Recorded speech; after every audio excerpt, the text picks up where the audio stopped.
नमस्कार, मैं सौरभ द्विवेदी। कुछ देर पहले एनडीए के घटक दल शिवसेना के नेता और सांसद संजय राउत ने एक बड़ा बयान दिया, एक मांग की। संजय राउत ने यह कहा कि एनडीए की तरफ से राष्ट्रपति पद का प्रत्याशी होना चाहिए राष्ट्रीय स्वयंसेवक संघ के सरसंघ चालक मोहन भागवत को। यह एक बड़ा ऐलान है। इस पर आप ये समझने भी लगते हैं, सोचने भी लगते हैं कि क्या यह मुमकिन है। संख्या बल के आधार पर देखें तो उत्तर प्रदेश, गोवा, पंजाब, मणिपुर के चुनावों के बाद और उत्तराखंड के चुनाव के बाद बीजेपी राष्ट्रपति पद के लिए जितने मूल्य के वोटों की जरूरत होती है उससे महज 25,000 मूल्य के वोटों का पीछे है। यानी कि एनडीए के बाहर के अगर वो एक भी दल को अपने साथ ले लेते हैं, चाहे वो उड़ीसा का बीजू जनता दल हो या अपनी अंदरूनी लड़ाई से जूझ रही एआईडीएमके, तो बिल्कुल अपनी मनमर्जी का कैंडिडेट चुना जा सकता है। मोहन भागवत से पहले भी कई नाम चल रहे थे। यहां न्यूज रूम में भी हम लोग लगातार डिस्कस करते रहते हैं। आज हम बात करेंगे मोहन भागवत पर। इसके अलावा राष्ट्रपति पद के लिए जो और दावेदार हैं और नाम आ रहे हैं, चाहे वो झारखंड की गवर्नर, उड़ीसा की महिला आदिवासी नेता द्रौपदी मुर्मू हो, चाहे लाल कृष्ण आडवाणी हो जिन्होंने समय से पहले ही अपने नाम के आगे पीएम इन वेटिंग लगा लिया। और इस पर हमारे साथ बातचीत करने के लिए हमारे न्यूज रूम के साथी तो हैं ही जिनकी बहुत दिलचस्प थ्योरीज हैं, ऐसी थ्योरीज जिनको अभी डिस्कस नहीं किया गया, ऐसे कैंडिडेट जिनके नाम शायद आपको बहुत चौंकाऊ लगे। और इसके साथ ही हमारे साथ हैं पांडे आनंद, आज तक वेब के एडिटर, जो खुद एक लंबे अरसे तक राष्ट्रीय स्वयंसेवक संघ में सक्रिय रहे हैं, मुख्य शिक्षक रहे हैं, द्वितीय वर्ष भी किया है। यह बात और है कि बाद में जब पांडे आनंद ने और शिक्षा दीक्षा हासिल की तो उन्हें समझ में आ गया कि दक्षिण पंथ या वाम पंथ के घेरे में बंधा रहना श्रेयस्कर नहीं है, और अब वो दोनों के प्रति ही हमलावर रुख रखते हैं और ये कहते हैं कि पत्रकार का ये धर्म है कि उसकी प्रतिबद्धता सिर्फ और सिर्फ लोकतंत्र के प्रति हो, किसी वाद के प्रति नहीं, और लोकतंत्र ही सबसे बड़ा वाद हो। पांडे जी से बात शुरू करने से पहले मैं आपको एक ब्रीफ हिस्ट्री दे दूं मोहन भागवत की। 1950 में पैदाइश, महाराष्ट्र के चंद्रपुर इलाके में। राष्ट्रीय स्वयंसेवक संघ से जुड़े परिवार से आते हैं। इनके पिता पहले तो स्थानीय स्तर पर प्रचारक रहे और बाद में गुजरात के प्रांत प्रचारक रहे। मोहन भागवत से छोटा एक भाई है, 2 बहनें हैं। पढ़ाई लिखाई के नाम पे इन्होंने नागपुर के वेटनरी कॉलेज से मेडिकल की डिग्री हासिल की, पीजी बीच में ही छोड़ दिया, प्रचारक हो गए। 1975 का साल था जब इमरजेंसी का दौर शुरू हो गया था, तब ये प्रचारक बने। अकोला में रहे, उसके बाद भूमिगत रहे और उसके बाद लगातार सक्रिय है। 1990 में इनको अखिल भारतीय शारीरिक शिक्षा प्रमुख बनाया गया, 99 तक उस पद पर रहे। 2000 में जब प्रोफेसर राजेंद्र सिंह उर्फ रज्जू भैया, जो राष्ट्रीय स्वयंसेवक संघ के सरसंघ चालक थे, उन्होंने स्वास्थ्य के कारणों का हवाला देते हुए यह पद छोड़ा, तो वरिष्ठता के क्रम में उनके ठीक बाद थे होवे शेषाद्री। होवे शेषाद्री ने भी कहा कि मेरा स्वास्थ्य इजाजत नहीं देता है कि मैं ये जिम्मेदार पद संभालूं, और तब नंबर आया उस पदानुक्रम में तीसरे नंबर पे जो थे कुपहल्ली सुदर्शन का, मध्य प्रदेश के। और सुदर्शन के बाद 2009 में मोहन भागवत ने यह पद संभाला। मोहन भागवत उम्र की दृष्टि से देखा जाए तो हेडगेवार और माधवराव सदाशिवराव गोलवलकर, या संघ की भाषा में कहे तो गुरु गोलवलकर के बाद तीसरे सबसे यंगेस्ट सरसंघ चालक थे। सबसे पहले तो यह बताइए, संख्या बल और सारे विचारधारा के दृष्टिकोणों को ध्यान रखते हुए क्या यह मुमकिन है कि राष्ट्रीय स्वयंसेवक संघ का सरसंघ चालक इस देश का राष्ट्रपति बन जाए? नहीं, मुमकिन बहुत कुछ है। स्वयंसेवक संघ, राष्ट्रीय स्वयंसेवक संघ का व्यक्ति प्रधानमंत्री बन सकता है। राष्ट्रीय स्वयंसेवक संघ के लोग कई राज्यों में मुख्यमंत्री बन सकते हैं, वो राज्यपाल बन सकते हैं। तो ये सारी चीजें कर सकते हैं। तो संवैधानिक और राजनीतिक जो विधायिका के पद हैं, उन सारे पदों के शीर्ष पदों पर अगर वो लोग हैं, तो अगर राष्ट्रपति भवन में एक राष्ट्रीय स्वयंसेवक संघ का व्यक्ति पहुंच जाए तो ये कोई ताज्जुब की बात नहीं। पांडे जी, ये शीर्ष पद पर सरसंघ चालक हैं और भगवा ध्वज को प्रणाम करते हैं, वहां पे तिरंगा की महत्ता है, और ये लोग हमेशा ये कहते हैं कि हम राजनीति से दूर हैं, सिर्फ एक गाइडिंग फोर्स के तौर पर समाज में हैं। हाँ, लेकिन ये कहते जरूर हैं, और इसमें कोई संशय नहीं है कि इतने सीनियर, इतने वरिष्ठ व्यक्ति के लिए राष्ट्रपति पद स्वीकार करना और राष्ट्रपति बनना ये आसान संघ के लिए भी नहीं होगा, सहज नहीं होगा। वो खुद भी इससे बचेंगे ताकि जो अपनी सांस्कृतिक संगठन की छवि है उसको मेंटेन रख सकें।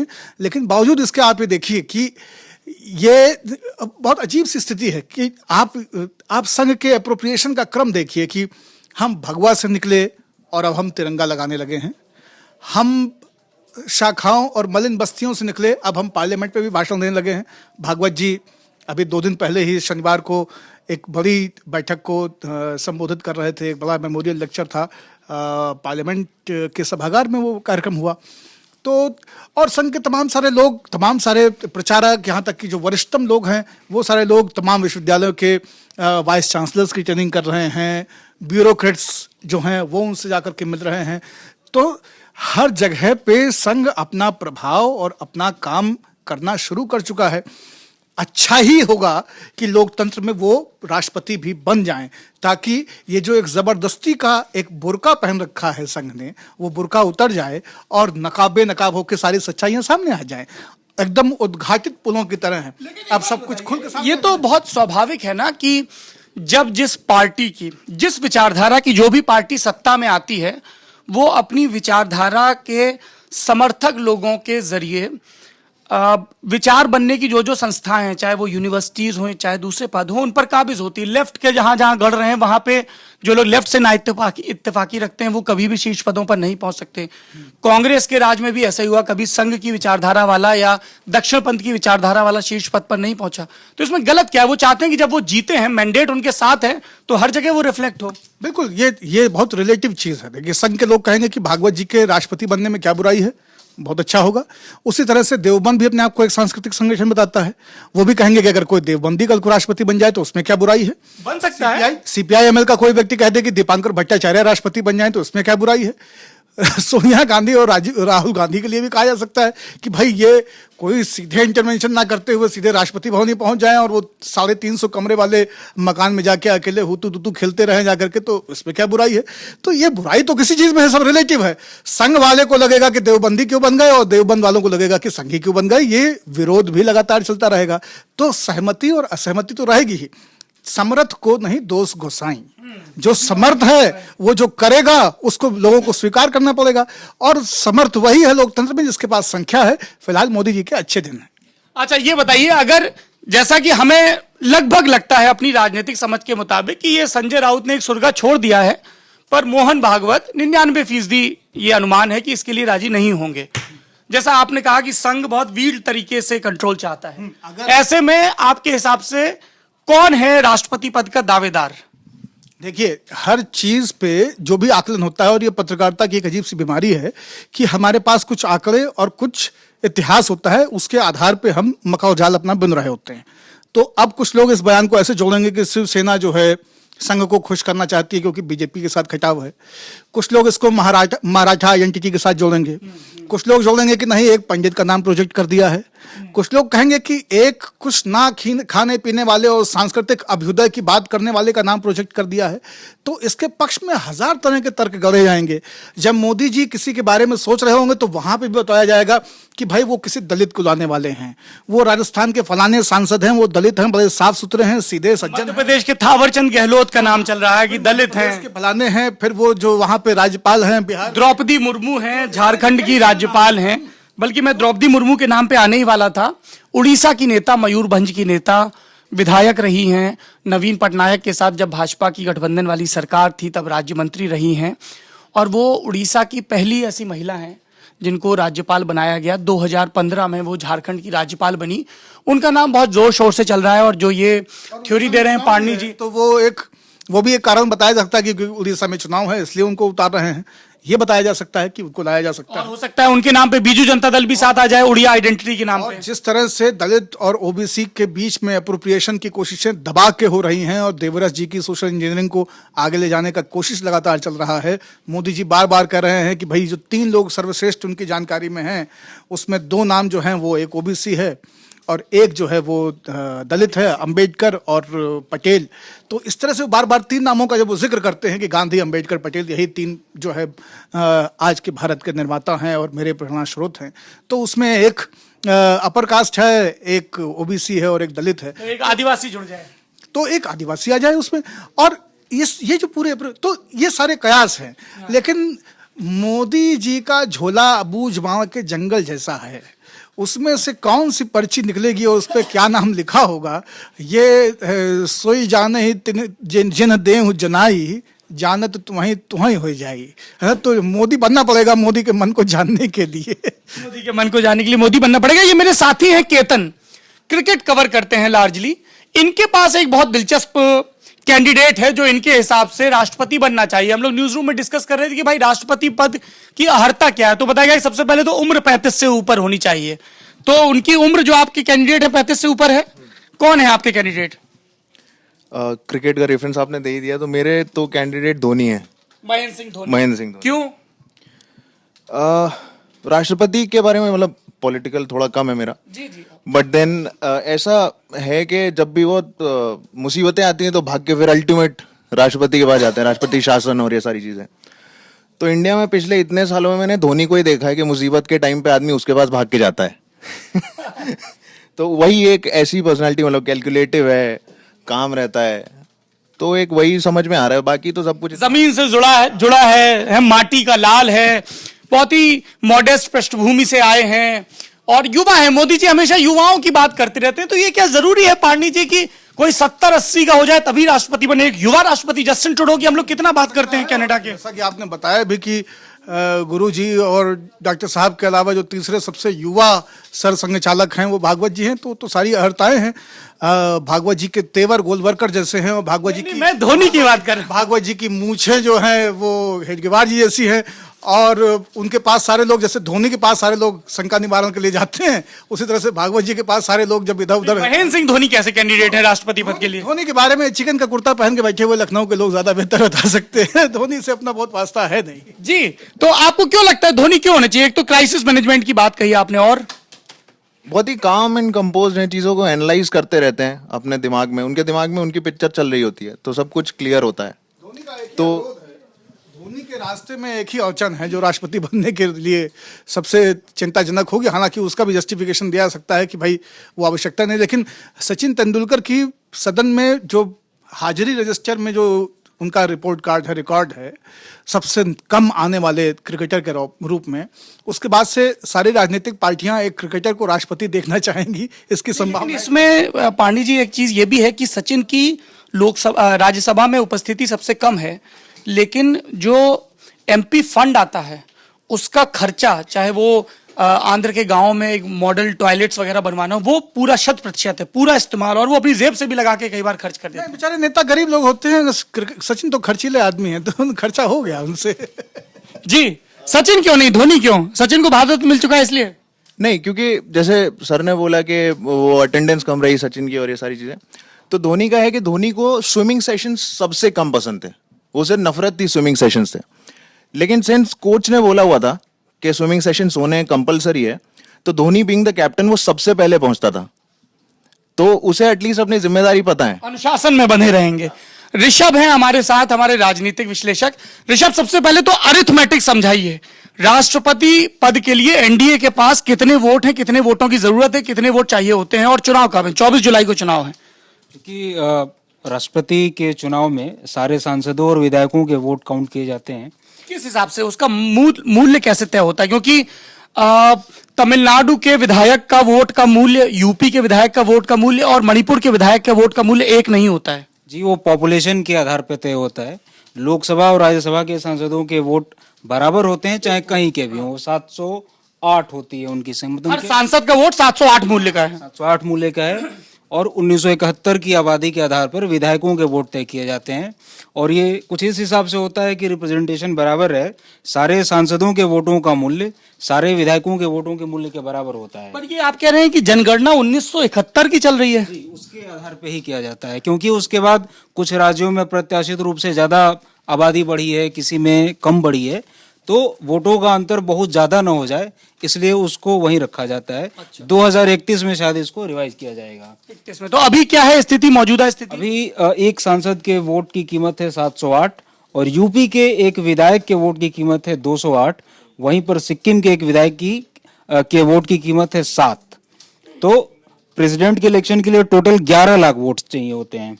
तो 4124 विधायक हैं पूरे देश में, इनके पास लगभग 5.5 लाख वोट हैं, और 5.5 लाख है 776 एमपीज के खिलाफ, एमपीज के पास। तो एनडीए के पास अभी टोटल कितने वोट हैं? एनडीए के पास सरप्राइजिंगली बहुत ज्यादा वोट है, 47.5% वोट है उनके पास।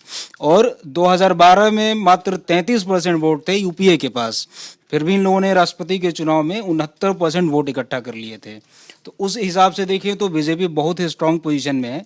शिवसेना का बड़ा ही रोचक रहा है रिकॉर्ड। उन्होंने 2007 में भी और 2012 में भी एनडीए के अगेंस्ट में वोट किया था। उन्होंने एक बार तो प्रतिभा पाटिल महाराष्ट्र की एकता के नाम पे प्रणब मुखर्जी को भी सपोर्ट किया, प्रणब मुखर्जी को भी सपोर्ट किया था पीए संगमा के खिलाफ। और एक बार मुझे ध्यान है टीएन सेशन का नाम भी उन्होंने आगे बढ़ाया था।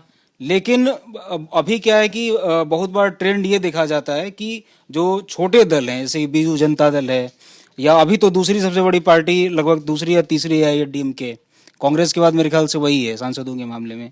तो इन लोगों की टेंडेंसी होती है कि जो केंद्र में सरकार होती है उसके साथ जाते हैं ये लोग। और बीजू जनता दल के पास 3.5% वोट है, यानी कि बीजू जनता दल अगर साथ में आ जाएगी तो ये मैजिक फिगर हासिल कर लेंगे। हाँ, और इनके साथ वाईएसआर की कांग्रेस भी है, टीआरएस भी है, वो भी भाजपा के साथ आ सकते हैं।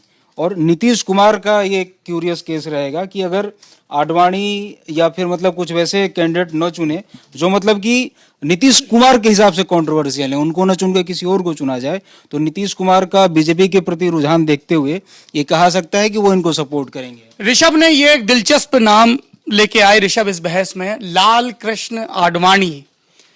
उनकी भी संघ से यात्रा शुरू हुई, संघ से पार्टी का काम करने के लिए जनसंघ में आए, वाजपेयी के करीबी रहे, प्रधानमंत्री पद के दावेदार थे। राजेंद्र सिंह उर्फ रज्जू भैया ने एक बार अटल बिहारी वाजपेयी को 2000 के दौर में मनाने की कोशिश भी की कि अब आप जाके राष्ट्रपति भवन में बैठिए और सरकार आडवाणी को संभालने दीजिए। जिसके बाद उनका वो मशहूर बयान आया था कि न टायर्ड न रिटायर्ड, आडवाणी जी के नेतृत्व में विजय की ओर प्रस्थान, और सब भागे थे वाजपेयी को मनाने के लिए। अगर हम लोग थोड़ा सा भावना को ले आए, क्योंकि राजनीति में परसेप्शन की बहुत बात की जाती है, और एक परसेप्शन यह भी बना है कि आडवाणी जी के साथ ठीक नहीं हुआ। मतलब एक तरफ तो कहा गया कि 2014 में उन्हें स्वेच्छा से हट जाना चाहिए था, देश एक युवा नेतृत्व की तरफ रिलेटिवली देख रहा था, और वो सही भी साबित हुआ अगर चुनाव के नतीजों की बात करें तो। क्या अब एक किस्म का जिसको कहते हैं नरेंद्र मोदी यदि अब लालकृष्ण आडवाणी को राष्ट्रपति पद के लिए नामांकित कर देते हैं अपनी पार्टी की तरफ से, तो एक पोएटिक जस्टिस हो जाएगा क्या? हाँ, देखिए, एक तरह की पाप मुक्ति है। पाप मुक्ति हिंदू समाज की एक प्रवृत्ति है, और वो हमेशा कितना भी क्रूर हो, अशोक कितना भी क्रूर और हाँ, लेकिन जा करके अंततः उसको बुद्धिस्ट बनना। पाप क्यों कह रहे हैं? पाप मुक्ति, क्योंकि दिल दुखाना भी पाप है ना। आप पाप यही क्यों समझते हैं कि मतलब जैसे चौराहों पे लिखा होता है कि भ्रूण हत्या पाप है ना, फलाने को मार देना पाप है, गौ हत्या पाप है। दिल दुखाना भी पाप है। आडवाणी जी का दिल दुखा है, उन्होंने कहा है कि मेरा दिल दुखा है, वो रोए हैं, वो कोप भवन में गए हैं, ये सबको मालूम है, ये ऑन रिकॉर्ड ना होते हुए भी इतना ऑन रिकॉर्ड चीज है। और आप इसको भी देखिए कि अगर मोदी ये तय करते हैं कि आडवाणी जी को राष्ट्रपति बनाना है, तो 2-3 चीजें हैं। एक तो ये कि ये पाप मुक्ति, पहली चीज। दूसरी चीज ये काडर तक मैसेज जाएगा कि भाई एक बहुत बुजुर्ग आदमी है, उसको एक प्रतिष्ठित पद पर बिठा बुजुर्ग आदमी नहीं, पार्टी में कोई भी उपेक्षित नहीं होता है कभी भी, ये संदेश जाएगा जो कांग्रेस के पास रहा है कि कांग्रेस में अगर आप खाली बैठे हैं तो बेकार नहीं होंगे, हो सकता है कभी दिन बहुरेंगे और आप राज्यपाल बना दिए जाएंगे, ये माना जाता है। ये भाजपा के बारे में भी धारणा बनेगी कि कोई भी। तीसरी बात यह है, बहुत अच्छी है, कि आडवाणी लगातार मॉडरेट होते गए हैं। मोदी के आने से आडवाणी मॉडरेट हुए, योगी के आने से मोदी और आडवाणी और भी ज्यादा मॉडरेट हुए, है ना। तो घात बदलती आ रही है, घात 2 थी, अब घात 3 हो गई है, स्क्वायर से क्यूब हो गए हैं आडवाणी जी। तो more moderate face of BJP is mister L K Advani, तो व्हाई नॉट एज प्रेसिडेंट, है ना। नीतीश भी साथ में आ जाएंगे, नीतीश भी आ जाएंगे, कुछ और लोग नीतीश चाहते भी थे कि 2014 में वो एनडीए की तरफ से पीएम कैंडिडेट हो बने। और तीसरी सबसे महत्वपूर्ण बात यह है कि आप ये देखिए कि राष्ट्रपति के तौर पे भागवत जी हमेशा कहते रहे हैं कि महिलाओं को काम नहीं करना चाहिए, घर बैठना चाहिए। एंजेला मार्केल से वो क्या बात करेंगे? लेकिन आडवाणी जी के पास बात करने के लिए बहुत कुछ होगा। लाइब्रेरी में सबसे ज्यादा समय बिताने वाला, है ना, सबसे ज्यादा पार्लियामेंट्री अफेयर्स में काम दखल रखने वाला, मौजूदा दौर के नेताओं में सबसे ज्यादा संसदीय अनुभव वाले। तो हाँ, ये बात अलग है कि माय कंट्री माय लाइफ में उन्होंने बहुत सारी मिस्टेक्स की, फैक्चुअल मिस्टेक्स जो उनसे अपेक्षित नहीं थी, लेकिन इसके बावजूद उन्होंने पार्लियामेंट ब्लास्ट केस में भगत सिंह को फांसी चलवाई, जबकि सैंडर्स वाले में हुई थी। तो इस तरह की मिस्टेक्स कई किताबें में हुई, लेकिन हो जाती है, जब खुद नहीं लिखें तो ऐसा होता है। अरे बाप रे, ये तो आप गलत इल्जाम लगा रहे हैं भाई। नहीं, मतलब जब साथ में और लोग भी काम कर रहे पता हैं, है ना, मानहानि के मुकदमों का दौर चल रहा है। रिसर्च में और लोग मदद करते हैं, रिसर्च में करते हैं। अभी के पास कभी भी इतना टाइम नहीं रहा होगा कि वो सारी रिसर्च खुद कई लोग हेल्प करते ही हैं। हाँ, और ये गलती कुलकर्णी जी की ज्यादा है इसमें, आडवाणी जी की कम है। सुधीर कुलकर्णी।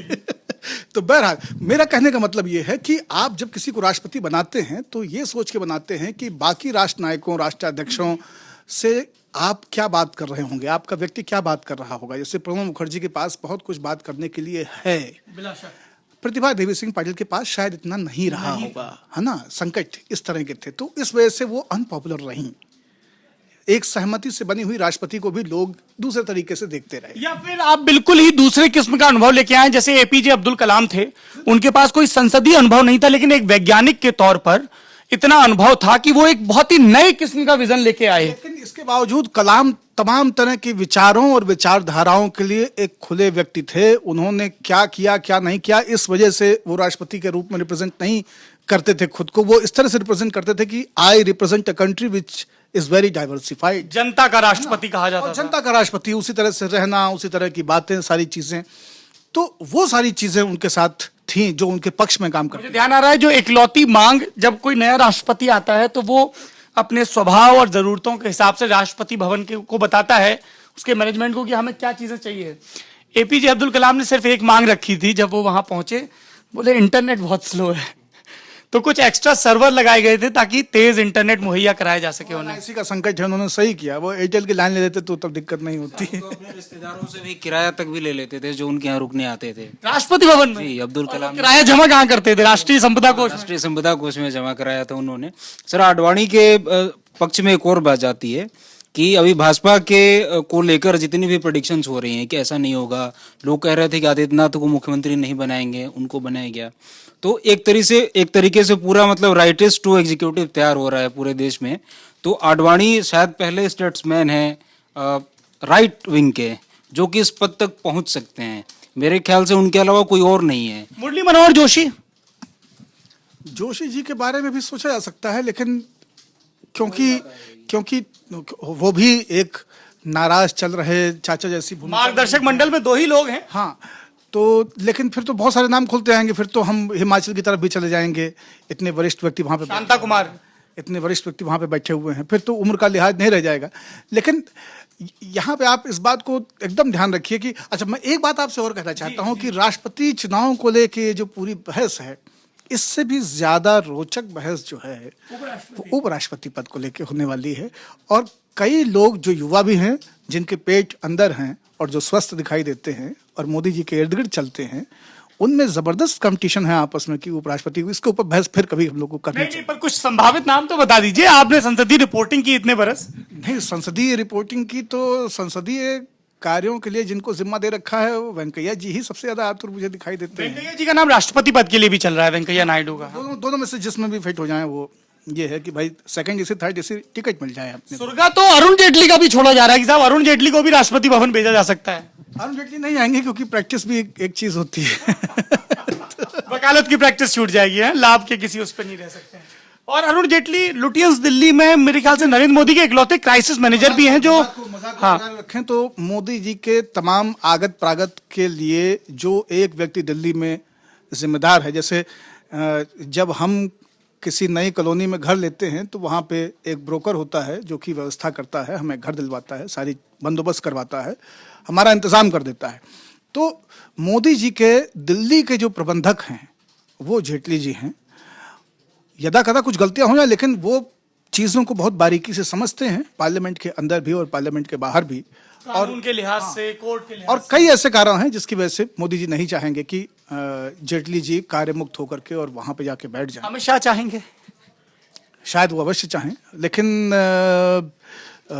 अमित शाह जी का व्यक्तिगत चाहना बहुत महत्वपूर्ण नहीं होता है। मोदी जी क्या चाहते हैं वही, ये अभी योगी आदित्यनाथ वाले प्रकरण से भी साबित हो गया, जब अमित शाह मनोज सिन्हा को चाह रहे थे और बिल्कुल। और यही है, हनुमान के की प्रवृत्ति ही यही है कि राम की इच्छा ही उसकी इच्छा है। सिया राम मैं सब जग जानी, करो प्रणाम जोर जग पानी। और कोई नाम? सर यही, मुझे तो इन दोनों नामों पे मतलब पूरा, हालांकि मेरे आडवाणी और जोशी? आडवाणी और वेंकैया नायडू। हाँ जी। द्रौपदी मुर्मू का नाम नहीं है आपके हिसाब से? नहीं, मेरे हिसाब से नहीं, क्योंकि वो मोदी के खांचे में फिट नहीं बैठती हैं। अरे आदिवासी हैं, महिला हैं, तो मोदी देश को पहला आदिवासी राष्ट्रपति मिलेगा। आप नॉर्थ ईस्ट पे कितना फोकस कर रही है सरकार, राजनीतिक दृष्टि से भी, आर्थिक दृष्टि से, मतलब सामरिक दृष्टि से भी? सर राष्ट्रपति का चुनाव पूरी तरह पॉलिटिकल होता है, वो बिल्स पास कराने के लिए होता है, कहीं उसमें किसी ऑल द मोर रीजंस कि वो एक ऐसा व्यक्ति चाहेंगे जो पूरी तरह से उनके कहे से चले। भाई आडवाणी के साथ एक बड़ी दिक्कत ये भी है ना कि मान लीजिए इन्होंने कोई बिल भेजा, तो अब जैसे ज्ञानी जैल सिंह पोस्टल बिल दबा के बैठ गए थे राजीव गांधी के खिलाफ, कितना मामूली सा बिल था वो पोस्टल रिफॉर्म्स वाला, लेकिन उन्हें राजीव गांधी को परेशान करना तो दबा के बैठ गए बिल, संवैधानिक संकट खड़ा हो गया था। ये तक चर्चा चलने लगी थी कि ज्ञानी जैल सिंह बर्खास्त न कर दें राजीव गांधी को। वीपी सिंह से ये बात पूछी गई थी कि क्या आपको शपथ दिलाने की तैयारी थी?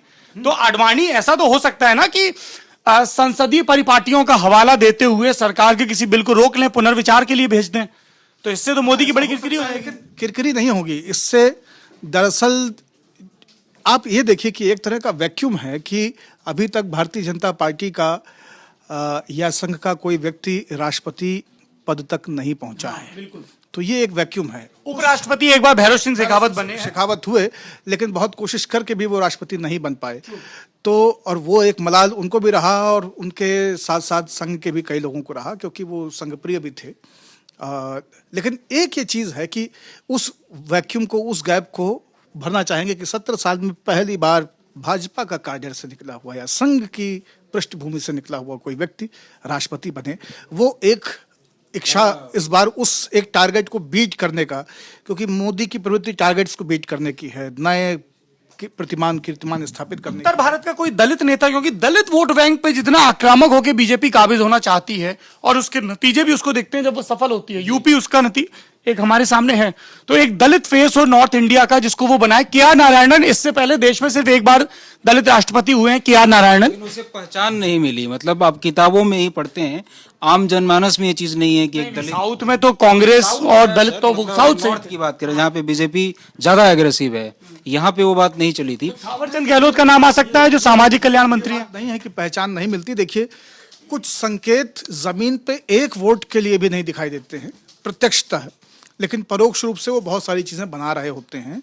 मीरा कुमार को संसद में लोकसभा अध्यक्ष बनाना, ये हो सकता है कि लगे कि नहीं ये तो बहुत उचित फैसला नहीं था, या इसके विरोध में लोग 10 तरह की बातें कह सकते हैं, लेकिन राजनीति में संकेत बहुत महत्वपूर्ण होते हैं। और उसी तरह का संकेत, ये जो बात कह रहे हैं कि किसी ओबीसी या किसी दलित को उठा के दिया जाए, ये उनके पक्ष में जाएगा, क्योंकि इससे संख्याएं वोट की अभी बदले ना बदलें, लेकिन जो कार्यकर्ता या जो संघ का प्रचारक किसी गांव में जाके दलित मलिन बस्ती में काम कर रहा है, उसके पास अपने पत्रक में लिखने के लिए मोटे मोटे फॉन्ट में एक चीज होगी कि देश को एक कांग्रेस की सोच और कांग्रेस के नियंत्रण से मुक्त पहली बार एक दलित राष्ट्रपति देने वाली परसेप्शन बिल्ड होता है ना एक ऊपर के तौर पे। केशव कृष्णा का नाम आ सकता है क्या, अगर साउथ में ना वोट बढ़ाना चाहें तो? देखिए, वोकलिगा संप्रदाय सिर्फ वोकलिगा जो समुदाय है वो सिर्फ कर्नाटक तक महदूद है। इन्हें हर हाल में एक ऐसा फेस चाहिए होगा जो नॉर्थ इंडिया में इनके पॉलिटिकल नैरेटिव को और मजबूती दे सके।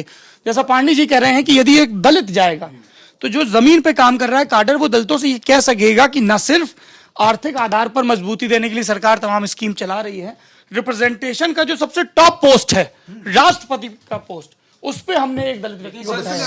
संघ के आप परिपाटी में देखेंगे तो दलित और औरतें पीछे ही रहती हैं, तो ये बड़ा मतलब प्रत्याशित रहेगा। कैसे? महिलाओं के लिए तो अलग राष्ट्र सेविका समिति है। हाँ, लेकिन उनको पावरफुल पोस्ट तो नहीं मिलते हैं ना। आप महिलाओं को तो संवैधानिक पद पे, जहाँ पे आप सर्वोच्च पद पे होते हुए भी आप, हाँ, आप शतरंज के बादशाह हैं, जो है तो बादशाह लेकिन एक ही कदम चलता है, वो वजीर की तरह आर पार नहीं मार कर सकता है। तो इस तरह की कलंदरी आप दिखा सकते हैं वहां पे, उस पद पे आप किसी को बैठा सकते हैं। आडवाणी जी के मामले में भी ये बहुत महत्वपूर्ण इसलिए होगा क्योंकि सोमनाथ से जो रथ लेके चला था, वो भले ही प्रधानमंत्री नहीं बन पाया, हमने उसको राष्ट्रपति बना दिया। ये भी एक बात है ना, इस तरह से भी इसको कहा जाएगा। और इन सारे जो जितने कयास हम लगा रहे हैं, पता नहीं ये कितना सही साबित होंगे, लेकिन इन कयासों के पीछे प्रचार करने के लिए, कहने के लिए जो नैरेटिव संघ का है वो खासा मजबूत है। और इस नैरेटिव का असर हो सकता है कि दिल्ली और लखनऊ में बैठे हुए पत्रकारों पे ना पड़े, लेकिन आम जन के मानस पे इनका असर पड़ता है। इनका असर ठीक वैसे ही पड़ता है जिस तरह से एक भगवा वस्त्र पहना हुआ, शपथ लेता हुआ मुख्यमंत्री संदेश भेजता है। इनका असर पड़ता है जैसे विपक्ष की किसी भी बात को नजरअंदाज करके केवल अपनी बात बोलता हुआ प्रधानमंत्री दिखाई देता है कि ये इन्होंने विपक्ष पे टिप्पणी ना करके, विपक्ष के बार बार बुलाने पे भी सदन में ना आ करके, उनको जवाब ना दे करके उनको खारिज कर दिया है। की हैसियत बता दी या विपक्ष की परवाह नहीं करते, उनके अस्तित्व को खारिज कर दिया है। संसदीय परिपाटी में जो सबसे अमांगलिक चीज हो सकती है कि विपक्ष को आप स्वीकार करना बंद कर दें, आप वो कर रहे हैं, लेकिन आपके लोगों को वो पसंद आ रहा है और जो चलता है वो चलता है ना, मतलब तो वो स्थिति है। तो ये आडवाणी जी की बात या किसी ओबीसी चेहरे की बात या किसी दलित चेहरे की बात या किसी महिला की बात, इन तमाम सारी बातों पे हम इस वक्त बेट लगा सकते हैं। जो सही साबित होगा उसके तर्कों को फिर एलेबोरेट करके जीत के कारण बताएंगे। एक लिहाज से यदि थोड़ा सा मैं आपको इतिहास की खिड़की की तरफ ले जाऊं, झरोके की तरफ ले जाऊं, बहुत दिलचस्प हैं इस बार के राष्ट्रपति के चुनाव। जैसा पांडे आनंद ने कहा कि पहली मर्तबा ऐसा होगा कि एक दक्षिणपंथी पार्टी, भारतीय जनता पार्टी, अपने दम पे, अपने काडर, अपनी विचारधारा में निष्णात व्यक्ति को देश के सर्वोच्च पद पर बिठाने में सक्षम है। राष्ट्रपति के यदि इतिहास की बात करें तो डॉक्टर राजेंद्र प्रसाद पेशे से वकील थे, खांटी गांधीवादी नेता, मोटी खद्दर पहनने वाले और राजनीतिक इच्छाओं वाले भी बिहार के नेता, 2 बार राष्ट्रपति रहे। खबरें इस तरह की आती हैं, इतिहासकारों ने लिखा है जवाहरलाल नेहरू नहीं चाहते थे कि राजेंद्र प्रसाद दोबारा राष्ट्रपति बने और दोनों के बीच विवाद की वही वजह थी जिसका जिक्र आडवाणी के संदर्भ में 1989 की सोमनाथ से अयोध्या यात्रा के संदर्भ में किया गया और राम मंदिर के संदर्भ में जिसका बार बार रेफरेंस दिया जाता है कि संसद में बाकायदा पटेल चाहते थे और उनकी इच्छाओं का सम्मान करते हुए सोमनाथ के लिए एक बिल पास किया गया और वहां पे राष्ट्रीय समुदाय से एक कहा गया कि मंदिर का निर्माण हो, उसका पुनरुद्धार हो। और नेहरू चाहते थे कि देश का जो मुखिया है वो एक सेकुलर होना चाहिए, किसी एक धर्म के प्रति उसका अतिरिक्त झुकाव नहीं दिखना चाहिए। इसलिए नेहरू ने बाकायदा राजेंद्र प्रसाद से यह कहा था कि आप उसके लिए नहीं जाएं, उसके शिला पूजन कार्यक्रम के लिए, पर राजेंद्र प्रसाद गए और दोबारा राष्ट्रपति बने। और उसके बाद नेहरू की चली और उन्होंने इसीलिए एक ऐसे व्यक्ति को राष्ट्रपति के पद पर लेकर आए जिसकी प्रकट या अंतर्निहित राजनीतिक इच्छाएं, महत्वाकांक्षाएं और आधार नहीं था। डॉक्टर सर्वपल्ली राधाकृष्णन, वेदांत के कमाल के विद्वान। यदि आपकी महाभारत में दिलचस्पी है, गीता में दिलचस्पी है, तो आप डॉक्टर सर्वपल्ली राधाकृष्णन का भाष्य जो है गीता का वो खोज के पढ़िए। उसके बाद नंबर आया जाकिर हुसैन का। 60 का दशक था, राधाकृष्णन का दौर पूरा हुआ तो यह कहा गया कि पाकिस्तान से युद्ध के दौर में एक नए सिरे से इस्लामोफोबिया डेवलप हो रहा है देश में। और जिस नेहरू के आश्वासन के दम पे, मुझे याद आता है वो प्रसंग सीपी का, जब यहां पर दुकानें लूटी जा रही थी और कोतवाल की जीप पे सवार नेहरू ने लाठी लेके दंगाइयों को दौड़ा लिया था कि पहले मुझसे भिड़ना होगा, और लोग शांत भी हो गए थे। देखिए वो भी एक किस्म का राजनीतिक आचार विचार था। जाकिर हुसैन वो पहले राष्ट्रपति थे जो अपना कार्यकाल पूरा होने से पहले ही जिनका देहांत हो गया, और उसके बाद बुनियाद पड़ी, प्रस्तावना रची गई कांग्रेस के पहले बड़े विभाजन की। एक तरफ से नाम पेश किया गया कांग्रेस सिंडिकेट की तरफ से निजलिंगप्पा और कामराज की तरफ से नीलम संजीव रेड्डी का, और इंदिरा गांधी ने ऐन मौके पे वाइस प्रेसिडेंट वीवी गिरी का नामांकन दाखिल करवा दिया और अंतरात्मा की आवाज पर वोट देने की बात कही। वो सबसे करीबी मुकाबला था, इकलौता ऐसा मामला जब दूसरी वरीयता के वोट गिने गए और उसमें वीवी गिरी करीबी अंतर से चुनाव जीते। उसके बाद कांग्रेस दौड़फाड़ हुई। वीवी गिरी का कार्यकाल पूरा हुआ तो बारी आई फखरुद्दीन अली अहमद की। फखरुद्दीन अली अहमद ही वो राष्ट्रपति हैं जिन्होंने इमरजेंसी के कागज पर दस्तखत किए थे। फखरुद्दीन अली अहमद को यह उम्मीद थी कि उनको दोबारा नामांकित किया जाएगा इमरजेंसी की वफादारियों के बदले, लेकिन ऐसा नहीं हुआ। सरकार भी बदल गई और नीलम संजीव रेड्डी जो 69 में ये लड़ाई हार गए थे राष्ट्रपति पद की, उनको जनता पार्टी के दौर में बनाया गया अध्यक्ष और निर्विरोध बने, इकलौते निर्विरोध अध्यक्ष है मेरे ख्याल से। और उसके बाद नंबर आया ज्ञानी जैल सिंह का। ज्ञानी जी थे और ग्रंथी थे, धार्मिक मामलों की बहुत जानकारी थी, और यह कहा गया कि तब भी इंदिरा गांधी एक पॉलिटिकल मैसेज डिलीवर करना चाहती थी। पंजाब में खालिस्तान का आंदोलन जोर पकड़ रहा था, उसको शांत करने के लिए लोग यह भी कहते हैं कि ज्ञानी जैल सिंह और बूटा सिंह के कहने पे ही संजय गांधी के सामने दमदमी टकसाल के भिंडरा वाले को पेश किया गया था ताकि अकालियों को कमजोर किया जा सके। वो बात और है कि वो फैसला बाद में बूमरैंग हो गया। और ज्ञानी जैल सिंह ही वो व्यक्ति थे जिनके वक्त में पहली बार इस तरीके की लुटियंस के गलियारों में चर्चाएं आम हुई कि प्रधानमंत्री को बर्खास्त किया जा सकता है। राजीव गांधी से बहुत कट्टापूर्ण संबंध हो गए थे उनके। ज्ञानी जैल सिंह का कार्यकाल पूरा हुआ तो उपराष्ट्रपति हुए आर वेंकटरमन, वो राष्ट्रपति बने। शंकर दयाल शर्मा, जिनका नाम राजीव गांधी की हत्या के बाद प्रधानमंत्री पद के फ्रंट रनर के तौर पे लिया जा रहा था, गांधी परिवार के बेहद करीबी पीएन हक्सर ने जिनका नाम सुझाया था सोनिया गांधी को, लेकिन शंकर दयाल शर्मा ने यह कहकर इनकार कर दिया कि मेरा स्वास्थ्य इस बात की इजाजत नहीं देता है। शंकर दयाल शर्मा राष्ट्रपति बने। फिर देश के पहले दलित राष्ट्रपति बने के.आर. नारायणन, जो उपराष्ट्रपति थे। हम लोगों को जीके में भी बड़ी आसानी रहती थी कि जो उपराष्ट्रपति है वही राष्ट्रपति बन गया, तो डबल नाम याद नहीं करने पड़ते थे। और उसके बाद भारतीय जनता पार्टी एनडीए की सरकार थी, 22 दलों के गठबंधन की, 22-24 दलों के गठबंधन की सरकार थी। और तब मुलायम सिंह यादव ने यह नाम सबसे पहले प्रस्तावित किया था।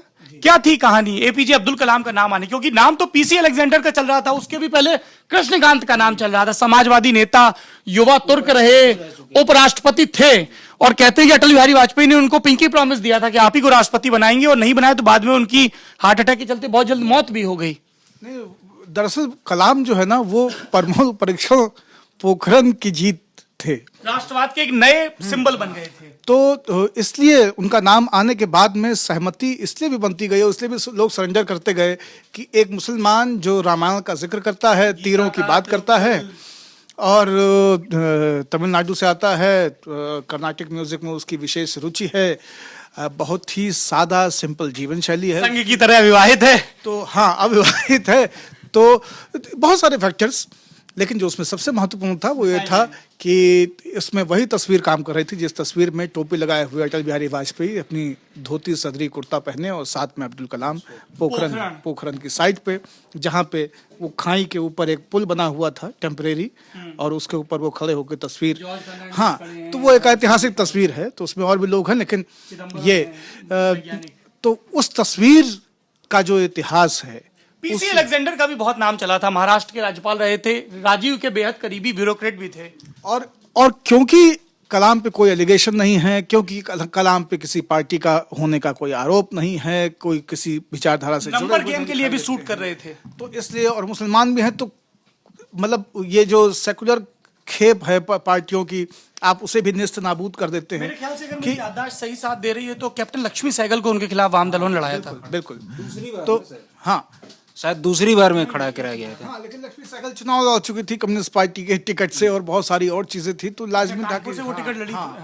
बाद में उनकी बेटी कानपुर से सांसद रही 1989 में, सुभाषनी अली, शाद अली जिन्होंने साथिया और बंटी बबली बनाई, उनकी मां सुभाषनी अली। वहां पे एक सुभाष चंद्र बोस के परिवार से होने की आइडेंटिटी कमजोर पड़ी, कम्युनिस्टों के साथ जुड़े होने की आइडेंटिटी ज्यादा मजबूती से देखी गई। कलाम का मुसलमान होना और भारतीय होना, और भारतीय मुसलमान की जो अवधारणा संघ की है उस पर खरे उतरना, ये सारी चीजें बड़ी काम की, और वहां से वो चुनाव बदला। सर, उसमें एक और चीज थी, कलाम का होना केंद्र की सत्ता के लिए स्मूथ नहीं रहा था, चाहे वो भाजपा हो चाहे कांग्रेस हो। कांग्रेस की भाजपा के लिए क्यों स्मूथ नहीं रहा? 2-3 बार उन्होंने ऑफर किया था रिजाइन करने के लिए, ऐसे मौके पढ़ने में आते हैं। बहुत नाखुश थे, रिजाइन करना चाहते थे, लेकिन लोगों ने उनको मना लिया था। एक मेरे ख्याल से बस वो बिहार का प्रसंग आता है जब वहां पर चुनाव के बाद नीतीश कुमार को आमंत्रित कर दिया गया था सरकार बनाने के लिए, और एक बार राबड़ी देवी को बर्खास्त कर दिया गया था। हाँ, लेकिन इसको लेके बहुत असहज नहीं होना चाहिए, क्योंकि एक ऐसे व्यक्ति के लिए जो अराजनीतिक हो, वो जब संसदीय मर्यादाओं के अनुरूप चलने की कोशिश करेगा और राजनीति से कम प्रभावित होने देगा खुद को, या राजनीतिक दबावों को पूरी तरह से अस्वीकार कर देगा, तो उस स्थिति में ये एक तरह का मोह भंग हो सकता है कि यार मैं यहाँ पे क्यों बैठा हूँ, मैं ये काम क्यों करूँ। तो इस तरह की बातें हो सकती हैं, बहुत सहज स्वाभाविक चीज है। नहीं चाहिए राष्ट्रपति पद के लिए, ऐसा होना चाहिए जो सरकार के सही और गलत का मूल्यांकन करके सही दिशा में निर्णय ले, उसको दूत होना भी नहीं चाहिए किसी भी सरकार का। जैसे मुझे के.आर. नारायणन याद आ रहे हैं 1970 सारे मामलों में पक्ष लेते हैं केंद्र सरकार का, लेकिन कुछ एक मामले ऐसे भी हैं जिसमें प्रणब मुखर्जी ने या तो हस्ताक्षर करने में, और या फिर अपने भाषणों में जब वो व्यक्तिगत रूप से मंच पे आए हैं, तो उन्होंने बहुत मजबूती से, अभी इंडिया टुडे कॉन्क्लेव में अपने भाषण में राष्ट्रपति ने इस बात को बहुत पुरजोर ढंग से कहा कि विपक्ष का होना और विपक्ष का मजबूत होना और विपक्ष को सुना जाना, ये सारी चीजें बहुत महत्वपूर्ण है लोकतंत्र के लिए। एक ऐसे समय में जब विपक्ष सबसे शिथिल नजर आ रहा है, तो ये राष्ट्रपति के रूप में सत्ता के लिए भी जरूरी है कि चौकन्ना विपक्ष हो। कई बार आप लापरवाही में गलती कर देते हैं, कई बार मदोरमत हो जाते हैं, जरूरी। और एक ऐसे दौर में जब कांग्रेस मुक्त भारत का नारा दिया जा रहा है, हालांकि मुझे राजनीतिक तौर से मैं इत्तेफाक नहीं रखता हूं, मतलब मैं कांग्रेस समर्थक नहीं हूं, लेकिन आप किसी से मुक्त भारत नहीं, मतलब ये राजनीति के लिए बेहद जरूरी है। आप ऐसा समझ लीजिए कि इंडिया हर मैच जीत जाए, कोई उसको टक्कर भी ना दे पाए, कितना बोरिंग हो जाएगा। बहुत ही सिंपल। मुक्त भारत है भी नहीं। 2014 मैं नारे की बात कर रहा हूं। लोकसभा और विधानसभा के वोट देखें तो तब से उनके वोट बढ़े हैं, सीटें आ रहे हैं, वोट बढ़े हैं। कांग्रेस जो है इस देश में गड्ढों की तरह है। गड्ढा मुक्त भारत और कांग्रेस मुक्त भारत संभव नहीं है। ये मजाक में कहा जाता था कि इस देश में आप कहीं भी चले जाइए, बिल्कुल सुदूर बर्मा की सीमा से लगे राज्यों में चले जाइए, कच्छ में चले जाइए, नीचे चले जाइए, एक मारवाड़ी, एक सरदार और एक कांग्रेस कार्यकर्ता, ये तीन आपको मिल ही जाएंगे सबसे सुदूर अंचल में भी। अब के.आर. नारायणन का मैं जिक्र कर रहा था। 1997 का वाकया है ये, जब उत्तर प्रदेश में एक संवैधानिक स्थिति पैदा हुई थी। मायावती ने सपोर्ट वापस ले लिया था, इसके बावजूद इनके पास संख्या बल था। रोमेश भंडारी ने सरकार बर्खास्त कर दी थी। तब के.आर. नारायणन ने इंद्र कुमार गुजराल सरकार की संस्तुति को पुनर्विचार के लिए वापस लौटाया था। गुजराल की भी बड़ी थू-थू हुई थी कि साहब ये तो बहुत मर्यादित नेता माने जाते हैं और इन्होंने सत्ता के लोभ में ऐसा कर दिया। और फिर गुजराल ने बेटर सेंस दिखाया और दोबारा नहीं भेजा। अगर दोबारा भेजते तो वो बाध्य होते। तो राष्ट्रपतियों ने कई बार अपनी दलीय निष्ठाओं को किनारे रख के शानदार नजीर पेश की है। कमेंट बॉक्स में आप हमें बताइए कि आपके लिहाज से देश का राष्ट्रपति होने के लिए सबसे उपयुक्त उम्मीदवार कौन है। जैसा कि मेरे साथी केतन ने कहा कि एकदम नई नजीर पेश की जानी चाहिए, बिल्कुल युवाओं के लिए एक सिंबल हो और नए किस्म के ऊर्जा और जोश से लबरेज व्यक्ति हो, जैसे महेंद्र सिंह धोनी, ऐसा कोई नाम आना चाहिए।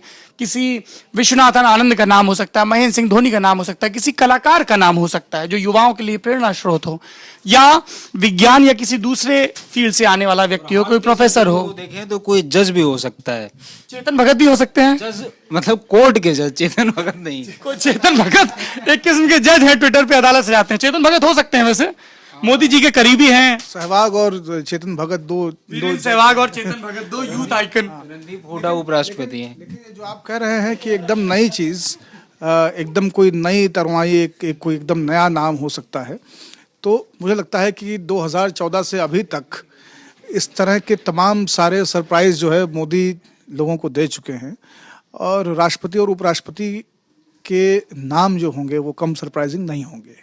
एक चीज लोगों ने मजाक में यह भी कही कि देखिए कितना गड़बड़ चल रहा है, नरेंद्र मोदी को न सिर्फ राजनीति के केंद्र में रहना भाता है, बल्कि राजनीति को कवर करने वाली मीडिया, खासतौर पर टीवी मीडिया के केंद्र में रहना भी भाता है। और मोदी जी कुछ दिनों से असहज हैं क्योंकि टीवी मीडिया पे रात दिन योगी जी दिखाए जा रहे हैं। योगी जी ने गाय को खिलाया, योगी जी वहां गए, योगी जी ने इनको हड़काया।